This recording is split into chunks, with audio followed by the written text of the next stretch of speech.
On a fog-choked night, 5 college friends, James, Emily, Mark, Sarah, and Michael, stumbled upon a decrepit mansion on the outskirts of their town. It was the end of summer, and they sought one last thrill before autumn's grip took hold. The mansion, rumored to be haunted, was an irresistible lure. They dared each other to explore its mysteries, mocking old legends and laughing off ghost tales. The moment they crossed the threshold, the heavy door groaned shut behind them, sealing their fate. The musty air smelled of decay and despair. Dust particles danced in the beams of their flashlights, casting eerie shadows that seemed to move with a life of their own. As they ventured deeper, the house seemed to breathe, each creak of the floorboards like a whispered warning. In the grand foyer, a faded portrait of a stern woman hung prominently. Her eyes appeared to follow them as they moved, a disquieting trick of the light, or perhaps something more? James, the skeptic, scoffed aloud, but even his voice trembled ever so slightly. Emily found a dusty diary on a side table. As she read aloud, the words seemed to echo in a haunting chorus: "The souls are restless, forever bound within these walls." From that moment, the atmosphere turned palpable with menace.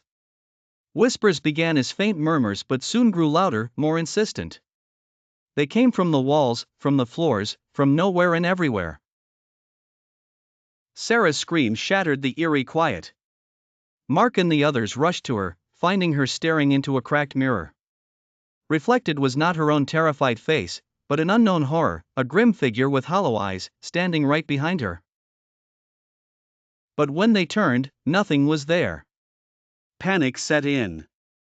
They decided to leave, but the way out seemed to twist and turn into endless corridors, always bringing them back to the grand foyer.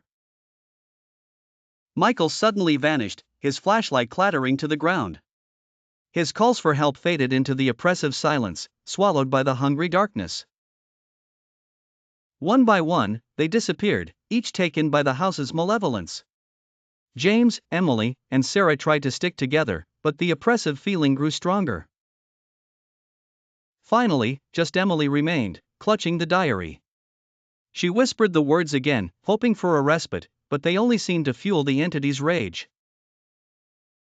Shadows engulfed her, and the diary fell to the floor, its pages fluttering before settling on a final, ominous entry: "They belong to the house now."